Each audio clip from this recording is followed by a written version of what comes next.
Good morning. Unique शिक्षण संस्थान की ऑनलाइन क्लासेज में आपका स्वागत है।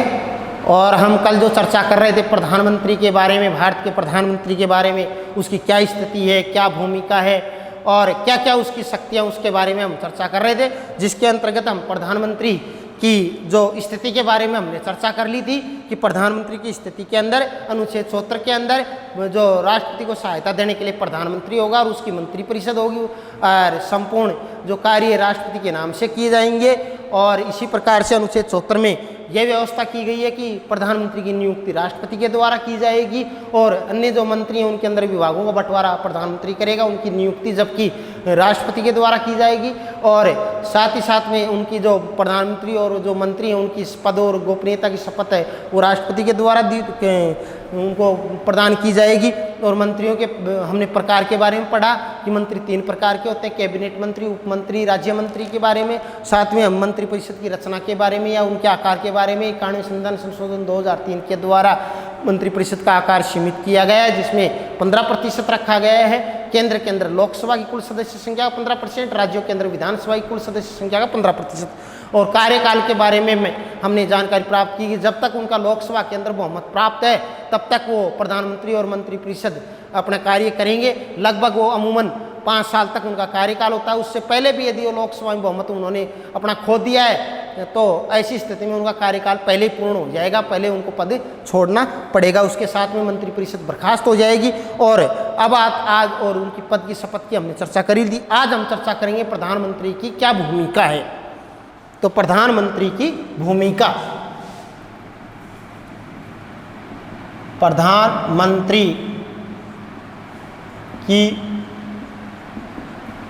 भूमिका कि प्रधानमंत्री की भूमिका क्या है प्रशासन में, किसमें, प्रशासन में, राज्य व्यवस्था में प्रधानमंत्री की क्या भूमिका है। देखो, प्रधानमंत्री की भूमिका के संदर्भ में प्रधानमंत्री मंत्रिपरिषद और लोकसभा, मंत्रिपरिषद का भी नेता होता है और लोकसभा का भी नेता होता है। क्योंकि ये चीज़ तो हमारे सामने पहले ही आ चुकी थी कि अनुच्छेद 75 के अंदर प्रधानमंत्री उसी को ही बनाता है राष्ट्रपति जिसका लोकसभा के अंदर बहुमत है, और जो लोकसभा में जो बहुमत दल का नेता होता है उसको ही प्रधानमंत्री, उसको ही राष्ट्रपति प्रधानमंत्री के तौर पर नियुक्त करता है। ये हमने अनुच्छेद 75 के अंदर इस बात का जिक्र कर लिया था। आज हम चर्चा करेंगे प्रधानमंत्री की भूमिका के अंदर, जिसमें सर्वप्रथम यही बात आती है कि प्रधानमंत्री मंत्रिपरिषद और लोकसभा दोनों का नेता होता है। किसका, मंत्रिपरिषद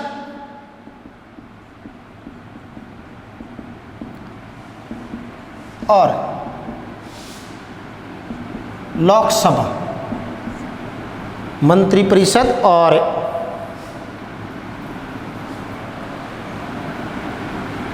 लोकसभा दोनों का नेता कौन होता है भाई, प्रधानमंत्री। दोनों का नेता कौन होता है, प्रधानमंत्री होता है। और वह राष्ट्रपति और मंत्रिपरिषद, एक तरफ मंत्रिपरिषद है एक तरफ राष्ट्रपति है।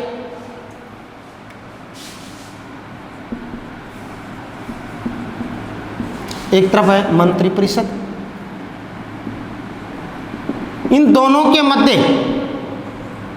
संचार, आदान प्रदान सूचनाओं का कोई बात है उसका कौन करता है भाई, प्रधानमंत्री।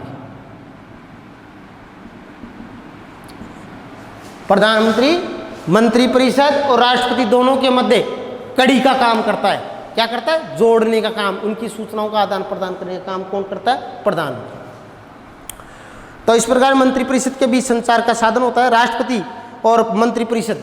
राष्ट्रपति है एक तरफ और एक तरफ मंत्री, इन दोनों के मध्य कड़ी का काम कौन करता है, प्रधानमंत्री करता है। विभागों में भूमिका, प्रधानमंत्री विभागों के अंदर क्या भूमिका है प्रधानमंत्री की, जो भी मंत्री होते हैं उनके विभागों को बंटवारा कौन करता है भाई, प्रधानमंत्री। कौन करता है, प्रधानमंत्री। तो इस प्रकार से विभागों की बंटवारे की बात आती है तो उसमें मेन भूमिका किसकी है, प्रधानमंत्री की है। तो प्रधानमंत्री जो विभागों की भूमिका, जिसके अंदर भूमिका के अंदर विभागों का बंटवारा आ जाएगा, प्रधानमंत्री मंत्रियों के विभागों का बंटवारा करता है। अब आता है अगला बिंदु इसमें भूमिका के अंदर कि मंत्रालयों का प्रभारी, जो मंत्रियों को देने के बाद में जो और अन्य चाहे जो अपने जितने जो विभाग बच जाते हैं उन सभी विभागों का प्रभारी कौन होता है, प्रधानमंत्री होता है। तो प्रधानमंत्री कुछ विभाग जिनका बंटवारा अन्य मंत्रियों को नहीं किया गया। कुछ विभाग ऐसे शेष रह जाते हैं जिनका बंटवारा है वो प्रधानमंत्री अन्य मंत्रियों को नहीं करता है। जो बच गए जो विभाग, उन विभाग का प्रभारी कौन होता है? प्रधानमंत्री होता है। उन विभागों का प्रभारी स्वयं प्रधानमंत्री होता है। मंत्रिमंडल का नेता किसको माना गया भाई? मंत्रिमंडल का नेता प्रधानमंत्री को।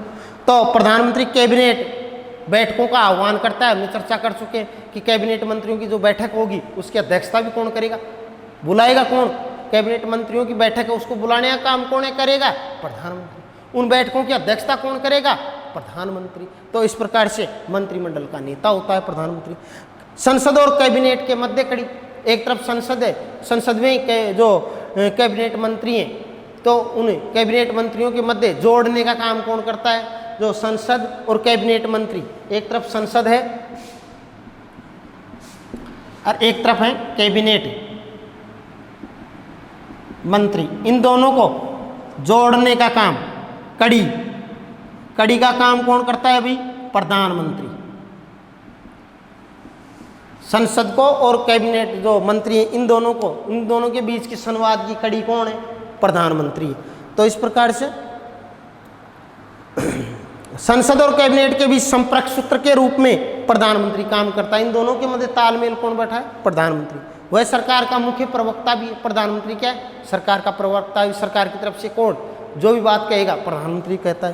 प्रधानमंत्री लोकसभा का नेता भी होता है। यह हम चर्चा कर चुके हैं कि लोकसभा का नेता कौन होता है? प्रधानमंत्री। प्रधानमंत्री संसद में सरकार की नीतियों को स्पष्ट करने के लिए अपना पक्ष भी रखता है। संसद के अंदर सरकार क्या कर रही है, क्या करने जा रही है, इन सब सारी टोटल देश से संबंधित जो नीतियां होती हैं उन सब नीतियों को स्पष्ट, उनके प्रति स्पष्ट रुख या पक्ष कौन रखता है? प्रधानमंत्री रखता है। अब आता है सरकारी प्रतिनिधि के रूप में भी प्रधानमंत्री अपनी भूमिका निभाता है। सरकारी प्रतिनिधि के रूप में किस प्रकार से?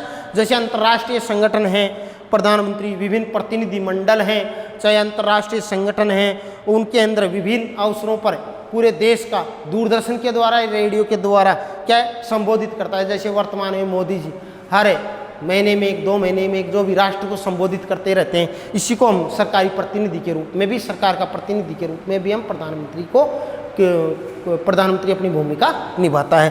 तो अंतर्राष्ट्रीय संगठनों पर भी, अंतर्राष्ट्रीय स्तर की जो संगठन है वहाँ पर भी मेजबानी करता है देश की, और साथ में देश के अंदर भी जो राष्ट्रीय महत्व के जो विषय हैं, अवसर हैं, उन सब के अंदर जो राष्ट्र को संबोधित करता है, चाहे वो दूरदर्शन के द्वारा करो और चाहे रेडियो के द्वारा, जो क्या है समय समय पे संबोधित करता है। अब आता है, ये था हमारे जो प्रधानमंत्री हैं उनकी, जो प्रधानमंत्री की भूमिका के बारे में हमने चर्चा की। अब हम इसी कड़ी को आगे लेकर के चलते हैं हम प्रधानमंत्री की शक्तियां एवं अधिकार, कि प्रधानमंत्री क्या क्या शक्तियां हैं, क्या क्या अधिकार हैं, इसके बारे में हम चर्चा कल